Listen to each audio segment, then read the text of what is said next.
It's all about Vietnamese.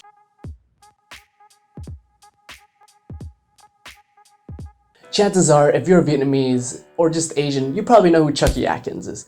Chuckie Akenz is one of the notorious rappers that represents the Vietnamese community. And let's be honest here, growing up, there's not a lot of Asian, specifically even Vietnamese and Canadian people in the entertainment industry repping Asians in the media.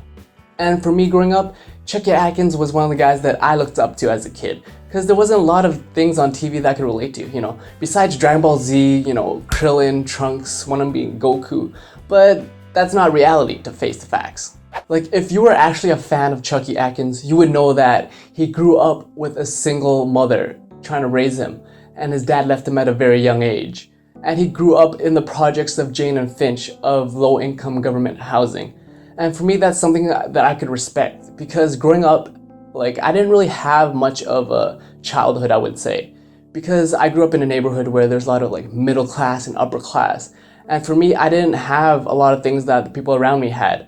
I grew up, just be real here, that I grew up in a family of 4 in a 1-bedroom apartment for most of my early childhood. My parents would sleep on the floor, and me and my brother would push 2 single beds so we could have beds to sleep on. And for me, seeing another Asian brother in the media struggling and hustling, that's something that I could relate to personally. Yeah, I know Chuckie is known to be the notorious Asian gangster and all that, but yeah, his lifestyle choices, it wasn't something that I was personally fond of or something that I would support.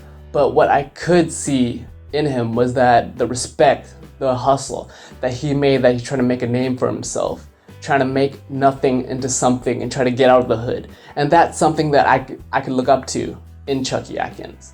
But you're probably wondering, the real big question is, where the hell happened to Chuckie? Where is he now? Well, if you haven't really caught up with any of the documentaries he's been in or any of the news reports, he's finally decided to, step away from the gang lifestyle and crime and all of that. And he decided to chase a much more professional career through security and all of this. And from his recent documentary that he was in, or news report, I think it was in 2013, he seemed much more articulated, he seemed much more grounded and much more mature as a person. And that's something I could even respect even more, that he decided to step away from this game to just better himself. Believe it or not, when I was around this time, I was 12, 13, 14, something along like that. The days where you're trying to identify yourself, who you are as a person.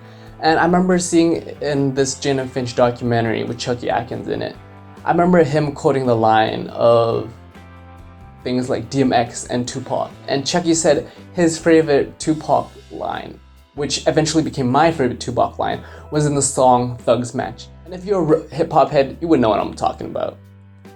And to this day, Chuckie was one of the guys that I looked up to. Even though, yeah, I know he gets clowned on of, you're the Vietnamese guy that you got beef song. But there's a whole other context of that people don't really see. And for me, Chuckie Akenz was one of the guys that was that I could relate to. He was one of the guys where it showed me, if you worked hard at something, if you hustle, if life gives you all this bullcrap and you fight through it, there's gonna be a light at the end of that tunnel.